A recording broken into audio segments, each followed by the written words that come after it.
Hello ವೀಕ್ಷಕರೇ, ನಮಸ್ಕಾರ. ತಮ್ಮೆಲ್ಲರಿಗೂ ಭಾಗ್ಯ ಟಿವಿಗೆ ಸ್ವಾಗತ ಸುಸ್ವಾಗತ ಕೋರ್ತಾ ಇದ್ದೀವಿ.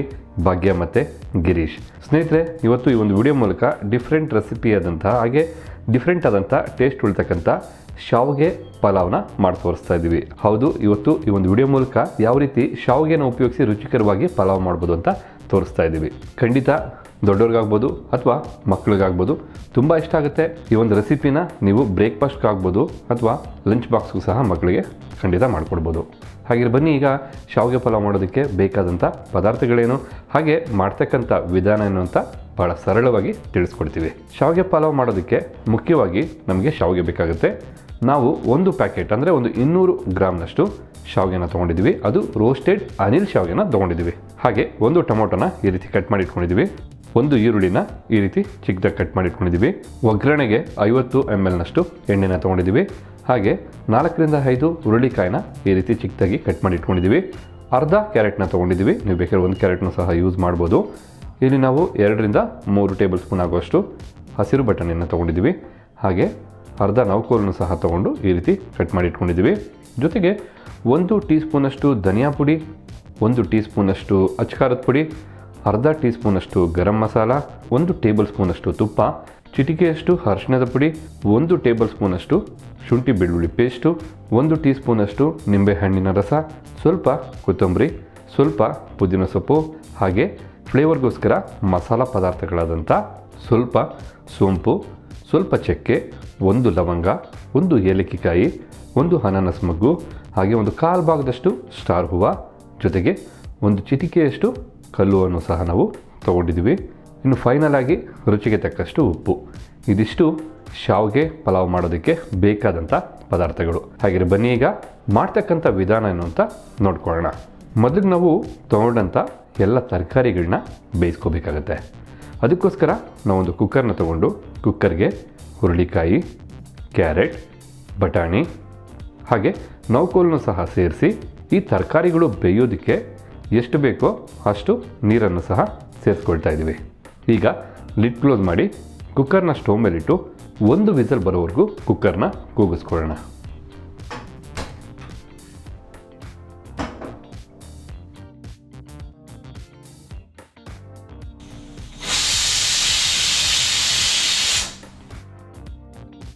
ಈಗಿಲ್ಲಿ ಕುಕ್ಕರು 1 ವಿಸಲ್ ಬಂದಾಯಿತು. ಕುಕ್ಕರು ತಣ್ಣಗಾಗೋದಕ್ಕೆ ಒಂದು 10 ನಿಮಿಷಗಳ ಕಾಲ ಬೇಕಾಗುತ್ತೆ. ಈ ಸಮಯದಲ್ಲಿ ನಾವು ತೊಗೊಂಡಂಥ ಶಾವಿಗೆನ ಚೆನ್ನಾಗಿ ಬಿಸಿನೀರಲ್ಲಿ ಕುದಿಸ್ಕೊಂಡು ಬೇಯಿಸ್ಕೋಬೇಕಾಗತ್ತೆ. ಬನ್ನಿ, ಈಗ ಶಾವಿಗೆನ ಬೇಯಿಸ್ಕೊಳ್ಳೋಣ. ಶಾವಿಗೆ ಬೇಯಿಸೋದಕ್ಕೋಸ್ಕರ ಮೊದಲಿಗೆ ಸ್ಟವ್ ಮೇಲೆ ಒಂದು ಪಾತ್ರೆನ ಇಟ್ಕೊಳ್ತಾ ಇದ್ದೀವಿ. ಈಗ ಸ್ಟವ್ ಹಚ್ಚಿ ಪಾತ್ರೆಗೆ ನೀರನ್ನು ಸೇರಿಸ್ಕೊಳ್ತಾ ಇದ್ದೀವಿ. ಈ ನೀರು ಸ್ವಲ್ಪ ಬಿಸಿಯಾಗಿ ಕುದಿಬೇಕು. ಈಗ ಇಲ್ಲಿ ನೀರು ಚೆನ್ನಾಗಿ ಕುದೀತಾ ಇದೆ. ಈ ಸಂದರ್ಭದಲ್ಲಿ ನಾವೊಂದು ಟೀ ಸ್ಪೂನಷ್ಟು ಎಣ್ಣೆನ ನೀರಿಗೆ ಸೇರಿಸ್ಕೊಳ್ಳೋಣ. ಈ ರೀತಿ ಎಣ್ಣೆನ ಸೇರಿಸೋದ್ರಿಂದ ನಿಮಗೆ ಶಾವಿಗೆ ತುಂಬ ಚೆನ್ನಾಗಿ ಬಿಡಿಬಿಡಿಯಾಗಿ ಬೇಯುತ್ತೆ. ಅಷ್ಟೇ ಅಲ್ಲ, ಬೆಂದಂಥ ಶಾವಿಗೆ ಸ್ವಲ್ಪ ಶೈನಿಂಗ್ ಸಹ ಇರುತ್ತೆ. ಈಗ ನಾವು ತೊಗೊಂಡಂಥ ಶಾವಿಗೆನ ಕುದೀತಾ ಇರ್ತಕ್ಕಂಥ ಬಿಸಿನೀರಿಗೆ ಹಾಕ್ಕೊಳ್ಳೋಣ. ನಂತರ ನಾವು 2ರಿಂದ 3 ನಿಮಿಷಗಳ ಕಾಲ ಚೆನ್ನಾಗಿ ಕುದೀತಾ ಇರ್ತಕ್ಕಂಥ ಈ ನೀರಲ್ಲಿ ಇದನ್ನು ಬೇಯಿಸ್ಕೋಬೇಕಾಗತ್ತೆ.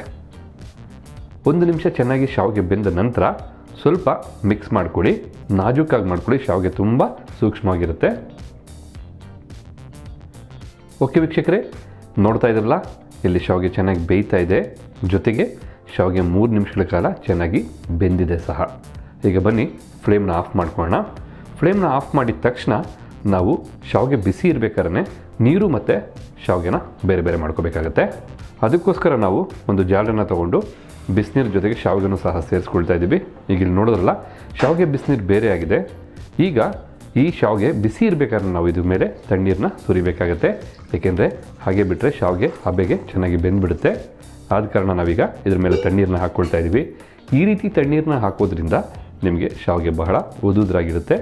ಈ ರೀತಿ ತಣ್ಣೀರನ್ನ ಹಾಕ್ಕೊಳ್ಳೋದ್ರಿಂದ ನಿಮಗೆ ಶಾವಿಗೆ ತಕ್ಷಣಕ್ಕೆ ತಣ್ಣಗಾಗಿ ಬೆಂದಂಥ ಶಾವಿಗೆ ಬಿಡಿಬಿಡಿಯಾಗಿರುತ್ತೆ. ಈಗ ಇಲ್ಲಿ ಶಾವಿಗೆನೂ ಸಹ ಬಿಡಿಬಿಡಿಯಾಗಿ ನಾವು ಬೇಯಿಸ್ಕೊಂಡಾಯಿತು. ಈಗ ಕುಕ್ಕರು ಸಹ ತಣ್ಣಗಾಗಿದೆ.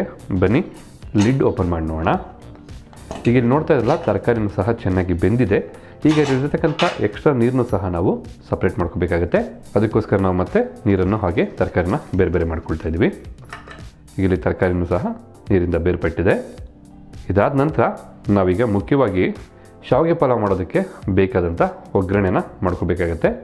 ಅದಕ್ಕೋಸ್ಕರ ನಾವು ಸ್ಟವ್ ಮೇಲೊಂದು ಬಾಣಲಿನ ಇಟ್ಟು ಬಾಣಲಿ ಬಿಸಿಯಾಗೋಕ್ಕೋಸ್ಕರ ಬಿಟ್ಟಿದ್ದೀವಿ. ಈಗ ಬಾಣಲಿ ಬಿಸಿಯಾಗಿದೆ. ಈ ಬಿಸಿಯಾದಂಥ ಬಾಣಲಿಗೆ ನಾವು ಒಗ್ಗರಣೆಗೆ ಎಣ್ಣೆನ ಸೇರಿಸ್ಕೊಳ್ತಾ ಇದ್ದೀವಿ.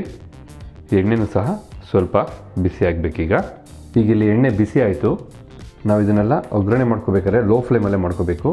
ಈಗ ಬಿಸಿಯಾದಂಥ ಎಣ್ಣೆಗೆ ನಾವು ತೊಗೊಂಡಂಥ ಮಸಾಲ ಪದಾರ್ಥಗಳನ್ನ ಸೇರಿಸ್ಕೊಳ್ಳೋಣ. ಹಾಗೆ ಪುದೀನ ಸೊಪ್ಪು, ಜೊತೆಗೆ ಈರುಳ್ಳಿಯನ್ನು ಸೇರಿಸಿದ ನಂತರ ನಾವು 2-3 ನಿಮಿಷಗಳ ಕಾಲ ಚೆನ್ನಾಗಿ ಈರುಳ್ಳಿನ ಫ್ರೈ ಮಾಡ್ಕೋಬೇಕಾಗತ್ತೆ. ನಾವು ತೊಗೊಂಡಿರ್ತಕ್ಕಂಥ ಇಂಗ್ರೀಡಿಯೆಂಟ್ಸಿಂದ 2-3 ಶಾವಿಗೆ ಪಲಾವ್ನ ಒನ್ ಟೈಮ್ಗೆ ತಿನ್ನೋದಕ್ಕೆ ಪರ್ಫೆಕ್ಟಾಗಿರುತ್ತೆ. ನೀವೇನಾದ್ರು ಮಧ್ಯಾಹ್ನ ಲಂಚ್ ಬಾಕ್ಸ್ಗೆ ತೊಗೊಂಡೋಗ್ತೀವಿ ಅಂದರೆ ನಾವು ತೋರಿಸಿರ್ತಕ್ಕಂಥ ಇಂಗ್ರೀಡಿಯೆಂಟ್ಸ್ನ ನೀವು ಡಬಲ್ ಮಾಡ್ಕೊಳ್ಳಿ. ಆಗ ನಿಮಗೆ ಬ್ರೇಕ್ಫಾಸ್ಟ್ಗೆ ಮತ್ತು ಲಂಚ್ಗೆ ಎರಡಕ್ಕೂ ಸಹ ಸಾಧ್ಯ ಆಗುತ್ತೆ. ಈಗ ಈರುಳ್ಳಿನೂ ಸಹ ಫ್ರೈ ಆಯಿತು. ಈರುಳ್ಳಿ ಫ್ರೈ ಆದ ನಂತರ ನಾವೀಗ ಶುಂಠಿ ಬೆಳ್ಳುಳ್ಳಿ ಪೇಸ್ಟ್ನ ಆ್ಯಡ್ ಮಾಡ್ಕೊಳ್ತಾ ಇದ್ದೀವಿ. ಶುಂಠಿ ಬೆಳ್ಳುಳ್ಳಿ ಪೇಸ್ಟು ಸಹ ಹಸಿ ವಾಸನೆ ಹೋಗೋವರೆಗೂ ನಾವು ಹುರ್ಕೋಬೇಕಾಗತ್ತೆ. ಈಗ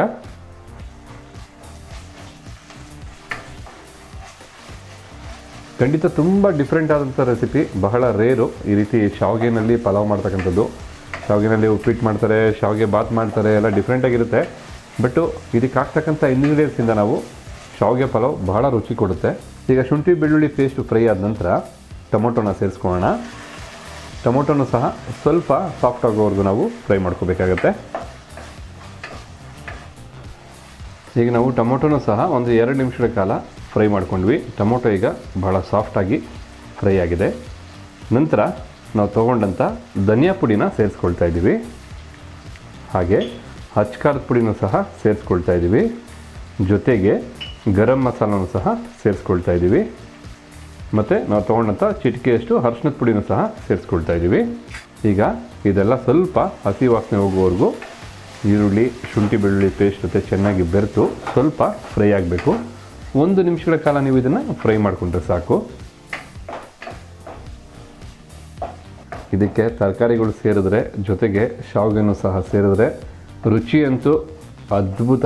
ಅದಂತೂ ಕಟ್ಟಿತ್ತ ಬುತ್ತಿ, ಅಷ್ಟು ಸೊಗಸಾಗಿರುತ್ತೆ.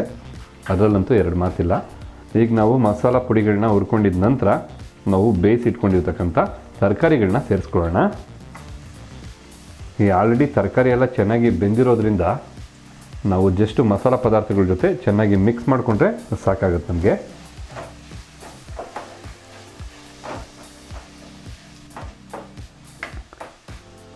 ಈಗ ಇಲ್ಲಿ ತರಕಾರಿನೂ ಸಹ ಎಲ್ಲ ಮಸಾಲ ಪದಾರ್ಥಗಳ ಜೊತೆ ಚೆನ್ನಾಗಿ ಬೆರೆತಾಯಿತು. ಈ ಸಂದರ್ಭದಲ್ಲಿ ನಾವು ರುಚಿಗೆ ತಕ್ಕಷ್ಟು ಉಪ್ಪನ್ನು ಸೇರಿಸ್ಕೊಳ್ಳೋಣ.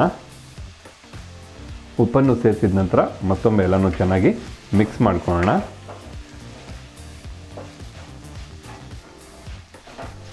ಈಗ ಉಪ್ಪನ್ನು ಚೆನ್ನಾಗಿ ಬೆರೆಸ್ಕೊಂಡಿದ ನಂತರ ನಾವು ತಣ್ಣಗಾಗಿರ್ತಕ್ಕಂಥ ಶಾವಿಗೆನೂ ಸಹ ಸೇರಿಸ್ಕೊಳ್ಳೋಣ.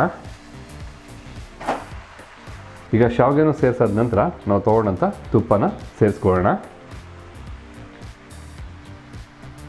ತುಪ್ಪನ ಸೇರಿಸಿ ಜೊತೆಗೆ ನಾವು ತೊಗೊಂಡಂಥ ನಿಂಬೆಹಣ್ಣಿನ ರಸನೂ ಸಹ ಸೇರಿಸ್ಕೊಳ್ಳೋಣ.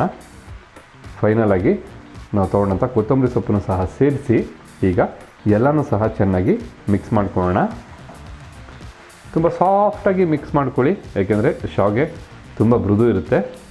ಈ ಸಂದರ್ಭದಲ್ಲಿ ನಾವು ಫ್ಲೇಮ್ನ ಆಫ್ ಮಾಡಿಕೊಂಡು ಮಿಕ್ಸ್ ಮಾಡ್ಕೊಳ್ತಾ ಇದ್ದೀವಿ.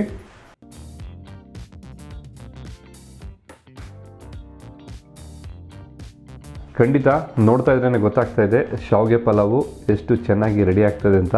ಆ ಒಂದು ಕಲರ್ ಆಗ್ಬೋದು, ಆ ಒಂದು ಟೆಕ್ಸ್ಚರ್ ಆಗ್ಬೋದು, ಅದೇ ಹೇಳ್ತಾ ಇದೆ ನಿಮಗೆ ರುಚಿ ಮತ್ತು ಪರ್ಫೆಕ್ಟಾಗಿರ್ತಕ್ಕಂಥದ್ದು.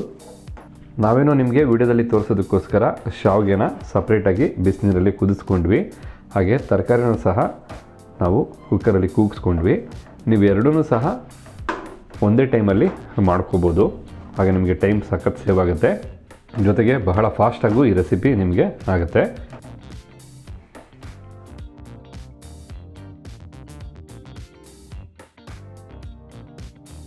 ನೋಡ್ತಾ ಇದ್ರಲ್ಲ ವೀಕ್ಷಕರೇ, ಖಂಡಿತ ನೋಡ್ತಾ ಇದ್ದರೆ ಬಾಯಲ್ಲಿ ನೀರು ಬರುತ್ತೆ, ತಿನ್ನಬೇಕು ಅಂತ ಆಸೆ ಆಗುತ್ತೆ. ಆ ರೀತಿ ಇರ್ತಕ್ಕಂಥ ಶಾವಿಗೆ ಪಲಾವ್ನ ಇವತ್ತು ಯಾವ ರೀತಿ ಮಾಡೋದು ಅಂತ ತಿಳ್ಕೊಂಡ್ರಲ್ಲ. ಖಂಡಿತ ನೀವು ನಿಮ್ಮ ಮನೆಗಳಲ್ಲಿ ನಿಮ್ಮ ಹಿರಿಯರಿಗೆ, ನಿಮ್ಮ ಮಕ್ಕಳಿಗೆ ಮಾಡಿಕೊಡ್ತಿರಲ್ಲ. ಮಾಡಿ ಹೇಗಿತ್ತು ಅಂತೇಳಿ ಖಂಡಿತ ಕಮೆಂಟ್ ಬಾಕ್ಸಲ್ಲಿ ಕಮೆಂಟ್ ಮಾಡಿ. ಹಾಗೆ ಈ ವಿಡಿಯೋಗೆ ಒಂದು ಲೈಕ್ ಮಾಡಿ ಮತ್ತು ನಿಮ್ಮ ಅನಿಸಿಕೆ ಅಭಿಪ್ರಾಯ ಏನೇ ಇದ್ದರೂ ಕಮೆಂಟ್ ಬಾಕ್ಸಲ್ಲಿ ಕಮೆಂಟ್ ಮಾಡಿ ಅಂತ ಹೇಳ್ತಾ, ಜೊತೆಗೆ ಈ ವಿಡಿಯೋನ ಶೇರ್ ಮಾಡಿ ಅಂತ ಹೇಳ್ತಾ ತಮಗೆಲ್ಲರಿಗೂ ಧನ್ಯವಾದನ ಅರ್ಪಿಸ್ತಾ ಇದ್ದೀವಿ. ಭಾಗ್ಯ ಮತ್ತು ಗಿರೀಶ್ ಮತ್ತೆ ಹೊಸ ರೆಸಿಪಿ ಜೊತೆ ಹೊಸ ವಿಡಿಯೋದಲ್ಲಿ ನಿಮ್ಮನ್ನು ಭೇಟಿ ಆಗ್ತೀವಿ. ಅಲ್ಲಿವರೆಗೂ ಧನ್ಯವಾದ ಸ್ನೇಹಿತರೆ.